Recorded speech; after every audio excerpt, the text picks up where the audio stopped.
अमेरिकी राष्ट्रपति चुनाव के लिए वोटों की गिनती जारी। अब तक 28 राज्यों के नतीजे घोषित। 19 राज्यों में ट्रंप की रिपब्लिकन पार्टी जीती। 9 राज्यों में कमला हैरिस की जीत। डेमोक्रेटिक कमला हैरिस और रिपब्लिकन डोनाल्ड ट्रंप के बीच कड़ा मुकाबला। फिलहाल शुरुआती रुझानों में ट्रंप आगे। शुरुआती रुझानों में ट्रंप की रिपब्लिकन पार्टी को बढ़त करीब 214 सीटों पर, ट्रंप को बढ़त 179 सीटों पर, कमला हैरिस आगे। राष्ट्रपति बनने के लिए बहुमत का आंकड़ा है 270, करीब 200 सीटों से ज्यादा पर आगे चल रहे हैं डोनाल्ड ट्रंप।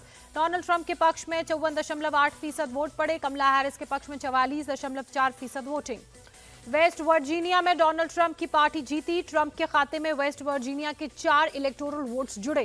डेमोक्रेटिक की उम्मीदवार कमला हैरिस वॉरमाउंट में जीती। इंडियाना और केंटुकी में जीते ट्रंप। संसद के दोनों सदनों हाउस ऑफ रिप्रेजेंटेटिव और सीनेट में भी डोनाल्ड ट्रंप की रिपब्लिकन पार्टी को बढ़त। हाउस ऑफ रिप्रेजेंटेटिव में रिपब्लिकन पार्टी को 49 और डेमोक्रेटिक को 28 सीटों पर जीत। सीनेट में रिपब्लिकन पार्टी ने 43 सीट जीती। डेमोक्रेटिक पार्टी ने 34 सीटों पर जीत हासिल की। अरकानसास और टेक्सास में भी डोनाल्ड ट्रंप की जीत। न्यूयॉर्क और न्यू हैम्पशायर में डेमोक्रेटिक की कमला हैरिस जीती। मिशिगन और पेंसिल्वेनिया में कमला हैरिस को बढ़त। कोलोराडो में कमला हैरिस की पार्टी को जीत मिली। अल्बामा राज्य में भी डोनाल्ड ट्रंप जीते। डेमोक्रेटिक पार्टी अल्बामा में बुरी तरह हारी। नॉर्थ डकोटा राज्य में ट्रंप को बड़ी जीत। ओहायो राज्य में भी रिपब्लिकन पार्टी को जीत। फ्लोरिडा में डोनाल्ड ट्रंप की रिपब्लिकन पार्टी को जीत। 2020 के चुनाव में डेमोक्रेटिक पार्टी की यहां से हुई थी जीत। न्यू जर्सी में कमला हैरिस की पार्टी की जीत। डेलवेयर में और इलिनॉइस में भी डेमोक्रेटिक ने जीत हासिल की। ट्रंप की कमला हैरिस पर बढ़त से जापान और ऑस्ट्रेलिया के शेयर बाजारों में मामूली उछाल। जापान में 1.4% और ऑस्ट्रेलिया में 1% की मामूली बढ़ोतरी दर्ज की गई। मशहूर लोक गायिका शारदा सिन्हा का निधन। 72 साल की उम्र में दिल्ली के एम्स में ली आखिरी सांस। बिहार कोकिला के नाम से मशहूर शारदा सिन्हा लंबे वक्त से थी बीमार। पटना में होगा उनका अंतिम संस्कार। राष्ट्रपति द्रौपदी मुर्मू ने शारदा सिन्हा को श्रद्धांजलि दी। कहा, उनका सुमधुर गायन अमर रहेगा। आज छठ पूजा के दिन उनके मधुर गीत देश विदेश में भक्ति का अलौकिक वातावरण बना रहे होंगे। पीएम मोदी ने शारदा सिन्हा के निधन पर दुख जताया। कहा, उनका जाना संगीत जगत के लिए एक अपूर्णीय क्षति। बिहार के सीएम नीतीश कुमार ने लिखा, शारदा सिन्हा के निधन से संगीत के क्षेत्र में अपूर्णीय क्षति। उन्होंने मैथिली, बज्जिका, भोजपुरी के अलावा हिंदी गीत भी गाए। रक्षा मंत्री राजनाथ सिंह ने लिखा, शारदा सिन्हा ने भोजपुरी भाषा को जन जन के बीच लोकप्रिय किया। निधन से लोक संगीत की दुनिया में प्रभावी स्वर खो गया। यूपी के सीएम योगी ने लोक गायिका शारदा सिन्हा के निधन पर शोक जताया। कहा, उन्होंने अनेक लोक भाषाओं और संस्कृति की सेवा की। कांग्रेस नेता राहुल गांधी ने भी शारदा सिन्हा के निधन पर दुख जताया। कहा, छठ के त्योहार में हर ओर गूंजते उनके गीत श्रद्धालुओं और श्रोताओं को उनकी सदा याद दिलाते रहेंगे। बीजेपी सांसद मनोज तिवारी शारदा सिन्हा के परिवार से मिलने एम्स पहुंचे। परिवार को ढांढस बंधाया। आज महाराष्ट्र के रण में सीएम योगी उतरेंगे। 3 जनसभाओं को संबोधित करेंगे। वासिम, अमरावती और अकोला में करेंगे जनसभा। मुंबई में आज महाविकास अघाड़ी की कॉमन गारंटी का ऐलान होगा। राहुल गांधी, उद्धव ठाकरे, शरद पवार एक मंच पर होंगे। महाराष्ट्र में आज चुनाव प्रचार का भी आगाज करेंगे राहुल गांधी। बांद्रा कुर्ला कॉम्प्लेक्स में एमवीए की संयुक्त रैली। नागपुर में आज संविधान सम्मेलन कार्यक्रम में शामिल होंगे राहुल गांधी। विदर्भ की एक सामाजिक संस्था ओबीसी युवा मंच में कार्यक्रम का किया गया है आयोजन। एनसीपी अजीत पवार गुट भी आज अपना मैनिफेस्टो करेगा जारी। मुंबई में सुनील तटकरे और प्रफुल्ल पटेल घोषणा पत्र करेंगे जारी। अजीत पवार बारामती से वीडियो कॉन्फ्रेंसिंग के जरिए जुड़ेंगे।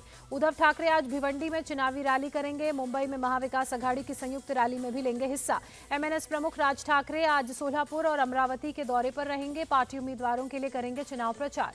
महाराष्ट्र में बीजेपी ने 37 सीटों पर बगावत करने वाले 40 बागियों पर कार्रवाई की। पार्टी से किया निष्कासित। झारखंड में वोटिंग से पहले हेमंत सोरेन के करीबी पंकज मिश्रा के 20 ठिकानों पर सीबीआई रेड। अवैध खनन घोटाले से जुड़ी कार्रवाई को दिया गया अंजाम। झारखंड में सीएम योगी आदित्यनाथ का ताबड़तोड़ प्रचार। हजारीबाग में कहा, जब जब बटे हैं निर्ममता से कटे हैं।